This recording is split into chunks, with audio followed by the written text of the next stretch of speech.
Olá, aqui é Marina Medeiros e você está ouvindo a estreia do programa Senac para Empresas, do podcast Senac São Paulo. No episódio de hoje, os desafios dessa nova realidade profissional em que vivemos, seja no home office ou no sistema de trabalho híbrido. Antes da pandemia, a liderança de equipes tinha um formato muito peculiar e tradicional, com o chefe sempre atento à movimentação dos funcionários e seus horários de entrada, saída e intervalos, como almoço e lanche. Mas com as restrições impostas pelo novo coronavírus em 2020 e a flexibilização para o home office, todo mundo que trabalha com gestão de pessoas precisou se adaptar. Agora que o momento mais crítico da pandemia passou, boa parte das empresas adotou o sistema híbrido, a fim de unir as vantagens do home office, como gastar menos tempo com deslocamentos, alimentação fora de casa e até custo com o vestuário, com os benefícios do trabalho presencial. Afinal, algumas estratégias precisam do olho no olho para serem definidas. Nesse cenário, como os líderes de equipe devem fazer a gestão de pessoas? Quais são os principais desafios? E o que não cabe mais nesse novo formato de trabalho?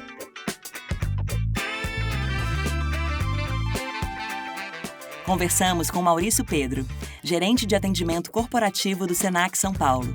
Ele mesmo está trabalhando no formato híbrido e liderando sua equipe, que parte do tempo também trabalha de casa e em outro momento se reúne nas atividades presenciais. Um jeito, acho que eu acredito, da gente trabalhar com quem está no remoto não é ligando para a pessoa toda hora. Deixa eu ligar agora 11h15 para ver se a pessoa está em casa. Deixa eu ligar meio-dia para ver se ela está fazendo o que devia estar.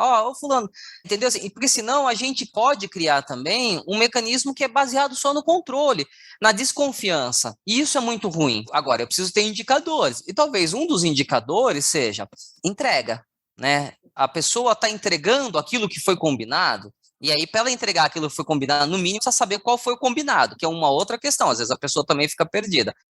É aí que entra a questão da comunicação, né? Mais do que nunca ela precisa ser clara e direta, porque afinal de contas a maioria das vezes a gente não está vendo a expressão facial e os gestos da pessoa que está do outro lado, né? Então, fatores de linguagem corporal são extremamente importantes e ajudam, né, na compreensão e interpretação da mensagem. E só por escrito, por chat, né, como muitas vezes acontece, a mensagem pode sair, distorcida, né, e não cumprir com o seu objetivo. Quem nunca escreveu X numa mensagem e aí a pessoa entendeu Y, né? As brigas no famoso grupo da família muitas vezes começam assim mesmo, né, com ruído na mensagem. A gente tem dificuldade de expressar o que a gente pensa, porque o que a gente pensa está agregado com sentimento, está agregado com pensamento, não é uma coisa objetiva, né? Então, quando eu me comunico, o outro já nem sempre entende o que eu estou falando, né? E é natural, às vezes, quando você trabalha com grupos, você falar alguma coisa, orientar alguma coisa e cada um entender alguma coisa. A gente fala todo dia, a gente escuta todo dia, então a gente acha que a gente se comunica bem. Esse é o princípio. Como a gente faz isso toda hora, a gente se comunica super bem. E nem sempre, né? Então, assim, eu tenho realmente que ter essa consciência que a minha comunicação tem um grande impacto. Eu tenho que perceber, né, como eu estou me comunicando, inclusive se eu estou sendo agressivo com o outro, se eu estou sendo desrespeitoso com o outro, essa questão da comunicação não violenta, né? E a comunicação violenta não é você não dizer o que você pensa, né? Não é que você vai agradar todo mundo, não é que você vai concordar, não tem nada a ver isso com comunicação não violenta, muito pelo contrário, comunicação violenta é eu passar minha mensagem que o outro compreenda aquilo que eu estou pensando, mas eu não posso, na forma de me comunicar, ser agressivo com o outro para impor a minha mensagem. O outro não é obrigado a aceitar o que eu penso, né? Esse ponto é fundamental, porque o trabalho mudou e exigiu que a comunicação se adaptasse, né? Então, nesse sentido, o conceito de comunicação empática e não violenta ganhou ainda mais importância, né? De pensar no próximo, de como o outro vai receber o seu recado antes de você comunicar o que precisa. Porque antes eram duas pessoas no mesmo contexto, no mesmo ambiente, né? Haviam desafios, mas encontrar uma solução também era mais fácil. Agora são situações e ambientes diferentes, que exigem do líder a capacidade de colocar todo mundo na mesma página, né? De forma saudável e respeitosa.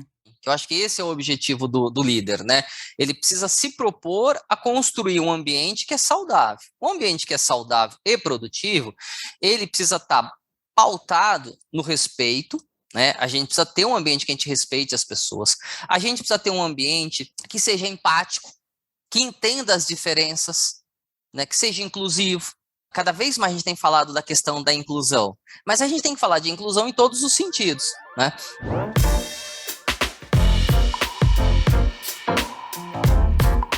Então, a gente já abordou aqui 2 pontos fundamentais para que o gestor ou a gestora tenha sucesso na liderança de equipes, estando ou não presentes fisicamente. A comunicação clara e empática e a gestão com confiança e autonomia, por meio do estabelecimento de indicadores de desempenho.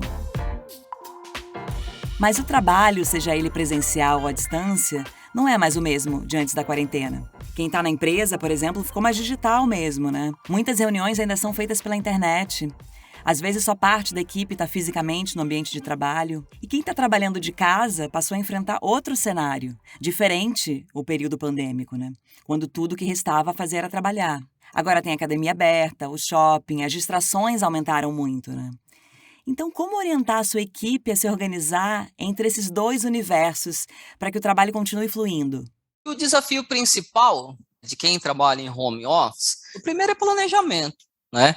Eu acho que planejar o seu tempo, organizar a sua rotina é fundamental. Eu acho que é um dos principais desafios que qualquer colaborador, qualquer trabalhador, qualquer pessoa que fica dentro de casa, ou mesmo que está dentro do escritório, sempre é uma discussão que permeia tudo. Se a gente não tem um mínimo de organização, o que eu vou fazer primeiro, o que eu vou fazer depois, que hora que eu vou parar para o almoço, se eu tenho algum compromisso que eu vou encaixar dentro da minha rotina, eu acho que se ele consegue fazer uma boa gestão desse tempo, uma boa organização das suas atividades, eu acho que é um grande caminho. O líder tem que participar dessa organização e saber como todos da sua equipe estão se planejando, né? Cabe ao gestor de pessoas coordenar o trabalho. Sabe aquela comparação com uma orquestra? A figura de linguagem não é muito nova, mas traduz muito bem como as coisas precisam ser. Cada músico na orquestra tem a sua partitura, e o maestro é o líder da equipe. O regente garante o ritmo da melodia e o tom das notas musicais para que exista sintonia durante a execução da música. Mas e quando surgem as dúvidas? Como é que fica a questão do aprendizado se a orquestra toda não está no mesmo lugar? E o processo de aprendizado, quando você está junto do outro, ele é mais rápido, porque a gente aprende com o outro também, né? Então, quando eu tiro isso, eu posso estar empobrecendo o meu processo de aprendizagem, eu posso estar empobrecendo o meu processo de formação da minha cultura organizacional, eu posso estar empobrecendo o meu processo de cultura de aprendizagem, né? Eu posso, de alguma forma, criar situações onde as pessoas se sintam menos engajadas. Mas então você é contra o modelo home office? Não, muito pelo contrário, sou super a favor. Só que eu acho que ele precisa ser híbrido, eu acho que ele precisa ser equilibrado, onde as pessoas tenham momentos de encontro, e não momentos assim, vamos marcar para as pessoas virem fazer um happy hour. Eu acho que de verdade a gente precisa voltar a ter momentos de encontros presenciais naturais. Não é que assim, vem um dia, não, eu venho para trabalhar e automaticamente eu vou me relacionar com os outros. É nisso que eu acredito. Na pandemia, muitas empresas contrataram pessoas de outras cidades, estados e até de outros países, né? Porque o trabalho era totalmente online. Nesses casos, a presença realmente não é mais possível. Então, o processo de aprendizado fica prejudicado. Olha, a gente está falando de empresas que conseguem, obviamente, se articular dessa forma e trabalhar dessa forma. E tem mesmo, né? Assim, tem algumas empresas, eu diria, que têm encontrado nesse modelo, né, de contratar gente não só em qualquer lugar do país, mas qualquer lugar do mundo, né? Mas você percebe que ainda é o pessoal da área de tecnologia, né? Ou talvez o pessoal da área de finanças, né? Alguns nichos, talvez da área de comunicação, né? Conseguem se utilizar dessa possibilidade de ter pessoas, colaboradores de vários lugares do país ou do mundo. Nesse caso, eu acho que, assim, primeiro a empresa já está direcionando para o seu jeito de ser.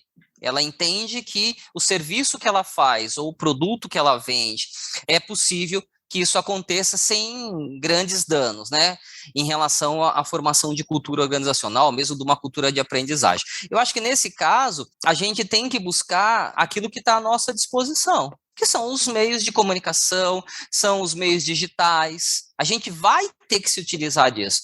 Então, sim, é possível fazer uma reunião via qualquer plataforma de comunicação? É possível. É possível criar algumas dinâmicas, inclusive? É possível. É a mesma coisa? Não. Por outro lado, eu acho que a gente está cada vez mais, e aí pela evolução das coisas, pela evolução do mundo, pela evolução tecnológica, mais habituado a utilizar os meios de comunicação. A cultura da empresa realmente é muito importante nesses casos, né? É por isso que algumas dão muito certo em um modelo e outras não. Nesse cenário, as competências que um líder precisa ter também mudam. Quais são as competências que o líder do futuro tem que ter agora? No que elas são diferentes dos skills que se esperava desse líder antes da pandemia, quando o trabalho era massivamente presencial?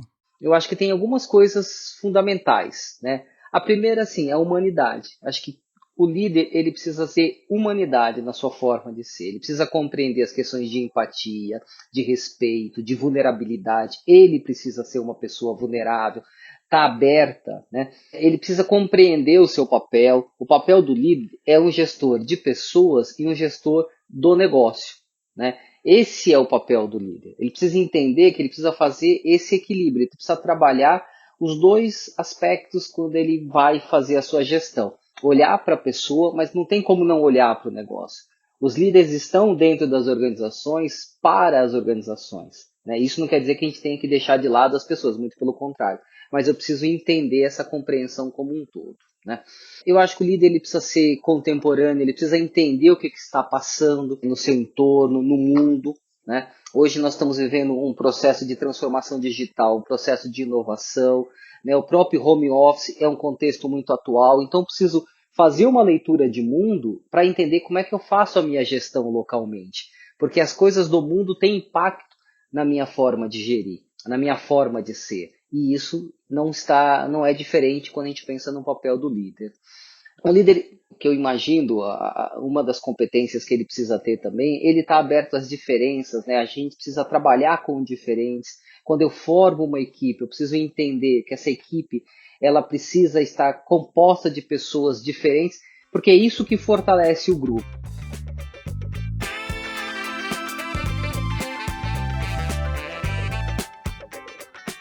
Muito obrigada, Maurício, por dividir um pouco da sua experiência com a gente sobre o desafio em liderar e de fazer gestão de pessoas nesse novo mundo, o do trabalho remoto e o presencial. A grande realidade é que confiança, organização, gestão por indicadores, comunicação clara e empática e diversidade são mais do que nunca as palavras realmente chaves para se liderar nesse novo momento em que vivemos.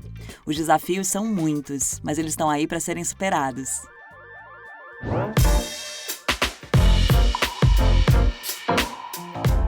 E essa foi a estreia do Senac para Empresas, do podcast Senac São Paulo. A gente se despede por aqui, mas se reencontra no próximo episódio com muito mais informações para você aí do outro lado turbinar seus conhecimentos e sua carreira. Eu sou a Marina Medeiros e se você gostou e quer ouvir todos os episódios, é só entrar na sua plataforma de áudio preferida e seguir o podcast Senac São Paulo, combinado? Assim você fica sabendo primeiro que todo mundo quando os novos episódios forem lançados. Até a próxima!